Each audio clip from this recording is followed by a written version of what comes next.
Assalamualaikum warahmatullahi wabarakatuh. Hari ini saya nak buat ulasan perlawanan di antara Penang menentang pasukan Perak, yang mana keputusan memihak kepada Penang dengan kemenangan 5-3. Gol Penang dijaringkan oleh hat-trick Rafa Victor, satu daripada Casagrande, satu daripada Azim Rahim. Dan untuk Perak, gol dijaringkan oleh hat-trick Nana Poco. Untuk Rafa Victor, tahniah menjadi pemain pertahanan pertama yang berjaya menjaringkan hat-trick dalam saingan Liga Super pada season ini di bawah minit 30. Okey, tanpa membuang masa, kita masuk dalam ulasan perlawanan di antara Penang menentang pasukan Perak. Saya akan mulakan dengan pasukan Penang. Kekuatan dan juga apa yang saya suka tentang pasukan Penang pada perlawanan semalam.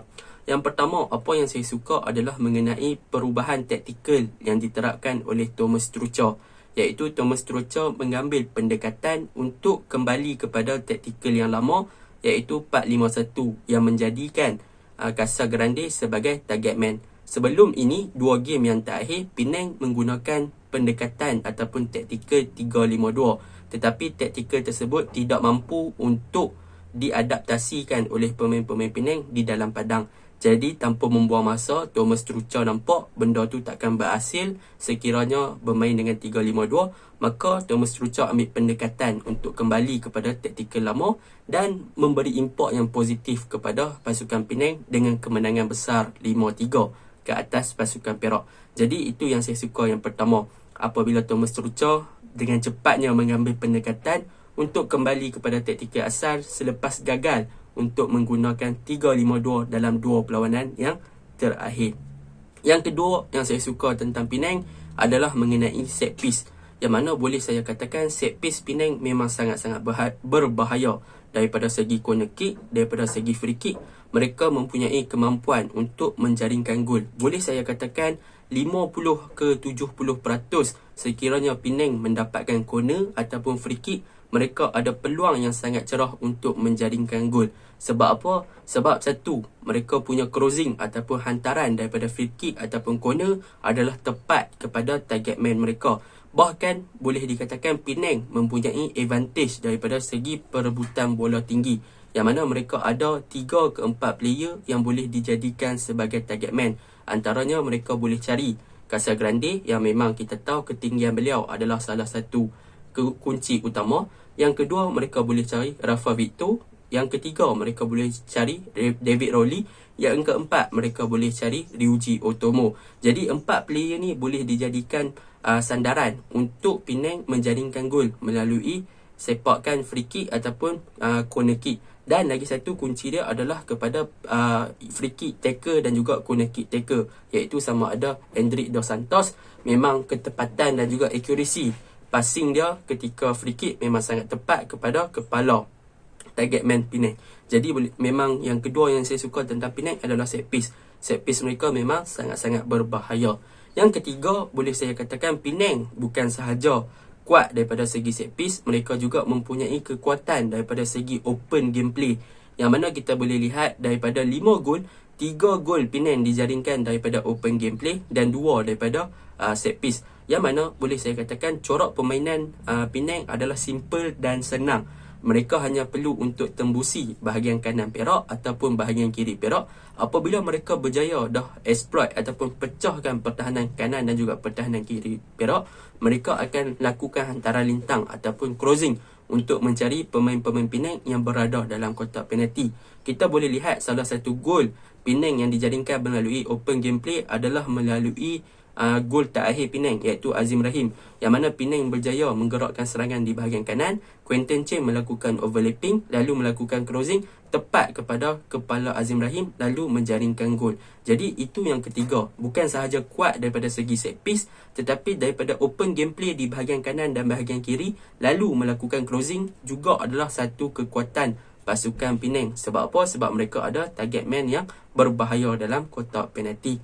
Yang keempat yang saya suka tentang pasukan Penang adalah mengenai Quinton Chen, yang mana pada perlawanan semalam boleh saya katakan Quinton Chen adalah player yang sangat-sangat aktif apabila beliau sering kali melakukan overlapping di bahagian kanan bersama dengan Al-Hafiz Harun. Kiranya Quinton Chen ni memang banyak support di bahagian kanan, sama ada untuk bertahan dan juga untuk melakukan serangan dan beliau berjaya mendapatkan satu assist pada perlawanan semalam. Yang kelima dan juga yang terakhir yang saya suka tentang pasukan Penang adalah mengenai Amir, yang mana semalam beliau menggantikan tempat Shahriddin Bobov dan beliau menunjukkan aksi yang sangat baik, bermain dengan sangat baik di bahagian kiri bergandingan dengan Endrick Dos Santos. Banyak mengucang-ngacirkan pertahanan Perak dan mereka berjaya pecahkan pertahanan Perak dengan begitu mudah di bahagian kiri selain disupport daripada Azwan Arifin. Jadi boleh saya katakan kekuatan Penang pada perlawanan semalam adalah terletaknya di bahagian set piece sebab mereka ada target man yang berbahaya.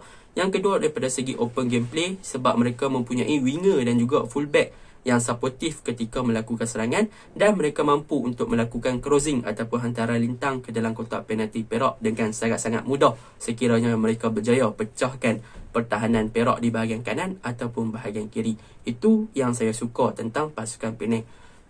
Apa kelemahan pasukan Penang pada perlawanan semalam? Kelemahan pasukan Penang pada perlawanan semalam boleh saya lihat adalah daripada segi defending, yang mana banyak defending error pada perlawanan semalam. Walaupun kita katakan Ryuji dan juga Rafa Victor adalah pertahanan yang sangat-sangat solid sebelum Liga berehat, tetapi pada perlawanan semalam kita boleh lihat pertahanan Penang banyak melakukan simple mistake apabila mereka banyak memberikan space kepada Nana Poko dan juga Adib untuk membuat larian-larian berbahaya ke dalam kotak penalti. Kita boleh lihat gol pertama Nana Poko adalah disebabkan ruang ataupun kedudukan positioning Rafa Victor dan juga Ryuji Otomo yang terperangkap dalam offside trap sendiri, tetapi Nana Poko pandai, dia duduk belakang sikit lalu membuat larian. Jadi itu kesilapan pertama. Kesilapan kedua kita boleh lihat bagaimana space ataupun ruang kosong yang ditinggalkan di bahagian kanan dan juga bahagian kiri pertahanan Penang. Sebab apa? Sebab Quentin dan juga Azwan Arifin suka naik atas untuk support ketika menyerang, tetapi mereka lambat untuk cover balik tempat mereka ketika di counter attack oleh pasukan Perak. Sebab apa? Sebab Perak semalam suka main long ball. Jadi bila Quentin dan juga Azwan gagal untuk cover balik space, mereka memberi ruang yang banyak kepada bahagian serangan Perak untuk melakukan counter dan mereka melakukan simple mistake dengan melakukan tackle dan sebagainya, dapatlah penalti kepada pasukan Perak. Itu kelemahan pasukan Penang. Itu saja.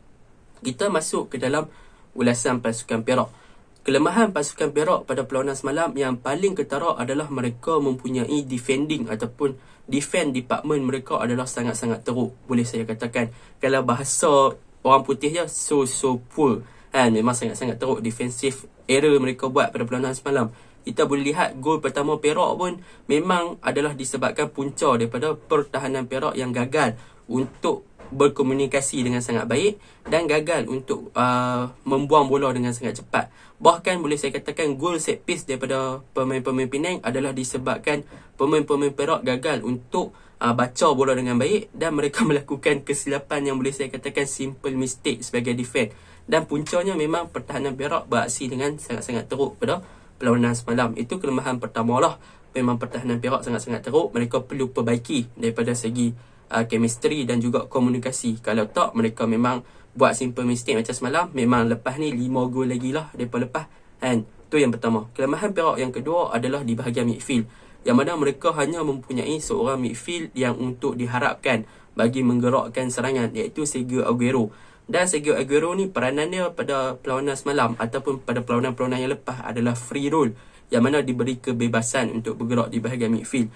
Tetapi akibat tiada support daripada bahagian pemain-pemain tengah yang lain, beliau tak boleh nak bergerak bebas dan tak boleh nak merencanakan sesuatu di bahagian midfield. Jadi Sergio Aguero perlukan support ataupun pemain-pemain yang lain untuk backup beliau di bahagian tengah sekiranya mereka ingin melancarkan serangan. Itu kelemahan Perak yang kedua. Kelemahan Perak yang ketiga adalah mengenai goalkeeper. Pada perlawanan semalam boleh dikatakan kesilapan daripada Hafizul Hakim sendiri yang menyebabkan Perak kena bantai. Antara gol yang boleh kita lihat daripada kesilapan Hafizul adalah gol Azim Rahim, yang mana gol tersebut disebabkan salah positioning. Hafizul berada dalam kedudukan yang tak berapa betul, lalu tandukan Azim Rahim dengan mudahnya berjaya masuk ke dalam gawang pasukan Perak. Itu kelemahan pasukan Perak. Dan apa yang saya suka tentang pasukan Perak pada perlawanan semalam? Yang saya suka adalah mengenai Adib yang bermain di bahagian kiri Perak, yang mana boleh saya katakan Adib mempunyai masa depan yang sangat cerah sebagai seorang winger tempatan, yang mana beliau menunjukkan satu aksi yang sangat menarik daripada segi dribbling daripada segi dribbling, iaitu daripada segi gelecekan, daripada segi ball control, daripada segi ketenangan, Adib ada semua tu. Daripada segi closing pun Adib ada semua tu. Tetapi sayang, dia tak ada backup dan dia tak ada seorang striker yang boleh untuk support dia di bahagian kiri. Hanya mengharapkan Nana Poco. Nana Poco ni target man. Orang kena swap bola kat dia ligannya. Tak pun dia berhugul penalti saja kan. Jadi itu boleh saya katakan untuk pasukan Perak. Jadi untuk pasukan Perak ni banyak benda yang perlu diperbaiki. Terutamanya management lah. First kena perbaiki management dulu, barulah boleh perbaiki budak-budak ataupun pemain-pemain dalam skuad tu. Kalau tak, sampai bila pun Perak kemungkinan besar akan jatuh ke Liga Perdana pada season ini. Sekian sahaja ulasan daripada saya. Assalamualaikum warahmatullahi wabarakatuh.